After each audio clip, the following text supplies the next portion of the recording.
दोस्तों जरा एक बार 2003 के उस दौर को याद कीजिए। उस समय मोबाइल फोन का मतलब बस दो ही काम हुआ करता था, कॉल करना और एसएमएस भेजना। स्क्रीन छोटी होती थी, ज्यादातर phone black and white display के साथ आते थे और अगर किसी के पास कैमरा वाला फोन दिख जाए तो वो किसी लग्जरी से कम नहीं लगता था। लेकिन इसी दौर में मार्केट में एक ऐसा फोन आया जिसने लोगों की सोच ही बदल दी, नोकिया 6600। करीब 25,000 रुपए की कीमत वाला ये फोन अपने समय के हिसाब से बेहद एडवांस माना जाता था। गोल मटोल design, colour display, camera, memory card, Bluetooth और सिम्बियन ओएस जैसे फीचर्स एक ही डिवाइस में मिलना उस समय किसी चमत्कार से कम नहीं था। उस दौर में जब ज्यादातर फोन्स में कैमरा भी नहीं होता था, तब नोकिया 6600 ने 0.3 मेगापिक्सल कैमरा दिया था। आज भले ही ये नंबर छोटा लगे, लेकिन उस समय लोगों के लिए ये बहुत बड़ी चीज थी। ब्लूटूथ के जरिए गाने भेजना, फोटो शेयर करना और कॉन्टैक्ट ट्रांसफर करना, ये सब चीजें नोकिया 6600 ने आम बना दी थी। पहली बार लोगों को लगा कि फोन सिर्फ कॉलिंग के लिए नहीं बल्कि एक छोटा कंप्यूटर भी बन सकता है। लेकिन सवाल ये है कि जो फोन एक समय लोगों का सपना हुआ करता था, वो धीरे धीरे मार्केट से गायब कैसे हो गया। आज की इस केस स्टडी में हम नोकिया 6600 की पूरी कहानी समझने वाले हैं। दोस्तों, साल 2000 के आसपास मोबाइल मार्केट में अगर किसी कंपनी का नाम सबसे ऊपर था तो वो थी नोकिया। उस समय नोकिया 3310 अपनी मजबूती के लिए जाना जाता था और नोकिया 1100 तो लगभग हर दूसरे इंसान के हाथ में दिखाई दी जाता था। ये फोन सस्ते थे, भरोसेमंद थे और सालों तक चलते थे। लेकिन इनमें स्मार्ट फीचर्स नहीं थे, ना कैमरा, ना एप्स और ना ही मल्टीमीडिया। हालांकि नोकिया ने कुछ खास यूजर्स के लिए पहले भी एडवांस फोन बनाने की कोशिश की थी। 2001 में कंपनी ने कम्युनिकेटर सीरीज लॉन्च की थी, जो खास तौर पर बिजनेस यूजर्स के लिए बनाई गई थी। इन फोन्स में बड़ी स्क्रीन, भारी बॉडी और ईमेल सपोर्ट मिलता था। इसके बाद 2002 में नोकिया ने 7650 लॉन्च किया, जिसमें पहली बार कैमरा और सिम्बियन ओएस देखने को मिला। लेकिन ये फोन काफी महंगा था और आम यूजर्स तक ज्यादा नहीं पहुंच पाया। इसी दौरान मोबाइल इंडस्ट्री में प्रतिस्पर्धा भी बढ़ने लगी थी। सोनी एरिक्सन और सीमेंस जैसे ब्रांड नए फीचर्स के साथ एक्सपेरिमेंट कर रहे थे। वहीं यूजर्स की उम्मीदें भी बदल रही थीं। अब लोगों को सिर्फ बैटरी और ड्यूरेबिलिटी ही नहीं चाहिए थी, उन्हें colour screen, ringtone, wallpaper, camera और बेसिक इंटरनेट जैसी चीजें भी चाहिए थीं। यही नोकिया के सामने एक नई चुनौती खड़ी हो गई। कंपनी के पास सस्ते फोन भी थे और बिजनेस फोन भी, लेकिन इनके बीच की कैटेगरी लगभग खाली थी। एक ऐसा फोन जिसकी जरूरत महसूस हो रही थी, जो टेक्नोलॉजी में एडवांस हो लेकिन आम यूजर के लिए मुश्किल ना हो। नोकिया ने समझ लिया कि अगर इस गैप को नहीं भरा गया तो कंपनी की लीडरशिप खतरे में पड़ सकती है। इसी सोच के साथ नोकिया ने एक नए प्रोजेक्ट पर काम शुरू किया, जिसका इंटरनल कोड नेम रखा गया कैलिमेरो। कंपनी का लक्ष्य था ऐसा फोन बनाना जो सिर्फ कॉल और मैसेज के लिए नहीं बल्कि एक छोटे कंप्यूटर की तरह भी काम कर सके। अब सबसे बड़ा सवाल था इसका डिजाइन कैसा होगा। उस समय कई कंपनियां अलग अलग डिजाइन के साथ एक्सपेरिमेंट कर रही थीं। कुछ फोन में साइड कीबोर्ड था तो कुछ टच स्क्रीन के साथ आए थे। लेकिन नोकिया ने अलग रास्ता चुना। कंपनी ने सोचा कि अगर फोन बहुत ज्यादा एक्सपेरिमेंटल हुआ तो आम लोग उसे इस्तेमाल करने में असहज महसूस करेंगे। इसलिए नोकिया ने क्लासिक कीपैड डिजाइन रखा और बीच में एक जॉयस्टिक दिया ताकि नेविगेशन आसान रहे। फोन का डिजाइन स्लिम नहीं था बल्कि थोड़ा गोल और भारी था। इसकी वजह भी थी, अंदर कैमरा मॉड्यूल, बड़ी स्क्रीन, मेमोरी कार्ड स्लॉट और मजबूत बैटरी को फिट करना।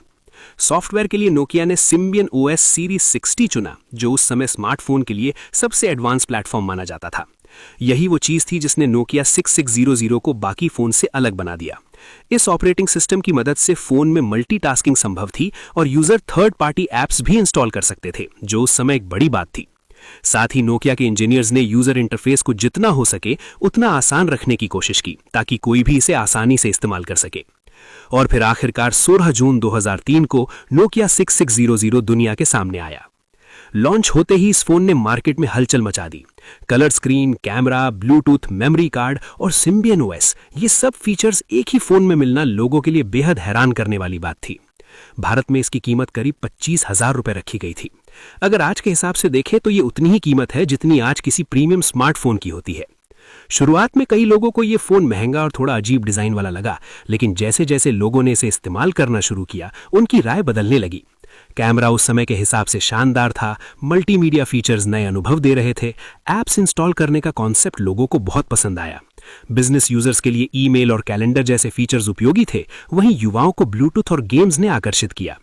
धीरे धीरे इस फोन की सेल्स तेजी से बढ़ने लगी। कुछ ही महीनों में नोकिया 6600 मिलियन यूनिट्स की कैटेगरी में पहुंच गया, जो उस समय के कैमरा फोन के लिए बड़ी उपलब्धि थी।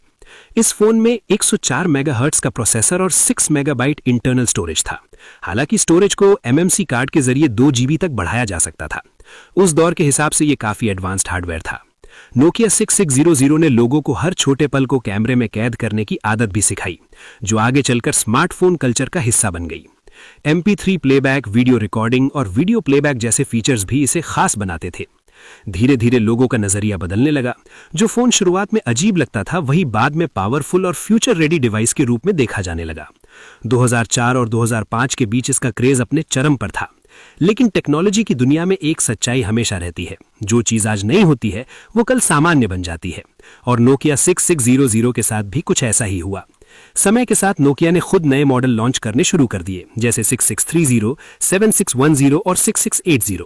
इनमें बेहतर कैमरा, 3G सपोर्ट और नए फीचर्स मिलने लगे। दूसरी कंपनियां भी पीछे नहीं थीं। मोटोरोला का रेजर V3 अपने अल्ट्रा स्लिम डिजाइन के कारण काफी लोकप्रिय हो गया था। जहां नोकिया 6600 थोड़ा भारी लगता था, वहीं नए फोन पतले और ज्यादा स्टाइलिश लगने लगे। धीरे धीरे यूजर्स की अपेक्षाएं भी बदलने लगी। जो VGA कैमरा पहले शानदार लगता था, वही अब कमजोर लगने लगा। फास्ट इंटरनेट, बेहतर डिस्प्ले और ज्यादा मल्टीमीडिया फीचर्स की मांग बढ़ने लगी। इस वजह से नोकिया 6600 की मांग धीरे धीरे कम होने लगी।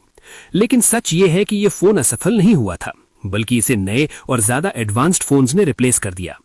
2003 में लॉन्च होने के बाद यह करीब 5 साल तक मार्केट में बना रहा। नोकिया ने इसकी कीमत भी धीरे धीरे कम कर दी ताकि बजट यूजर्स भी इसे खरीद सकें। लेकिन आखिरकार 2008 के आसपास इस फोन को आधिकारिक तौर पर बंद कर दिया गया। नोकिया 6600 की सबसे बड़ी खासियत यह थी कि इसने स्मार्टफोन कल्चर की नींव रखने में महत्वपूर्ण भूमिका निभाई। इसलिए इसका अंत किसी फेलियर की कहानी नहीं है, ये एक ट्रांजिशन की कहानी है। एक ऐसा फोन जिसने अपना काम पूरा किया और फिर इतिहास का हिस्सा बन गया। आज भले ही नोकिया 6600 टेक्नोलॉजी के हिसाब से पुराना हो चुका है, लेकिन लोगों की यादों में इसकी जगह आज भी खास है। क्योंकि कुछ डिवाइस सिर्फ मशीन नहीं होते, वो एक दौर की पहचान बन जाते हैं। और नोकिया 6600 भी उन्हीं में से एक था। एक लेजेंड, और लेजेंड कभी खत्म नहीं होते, वे सिर्फ यादों में अमर हो जाते हैं।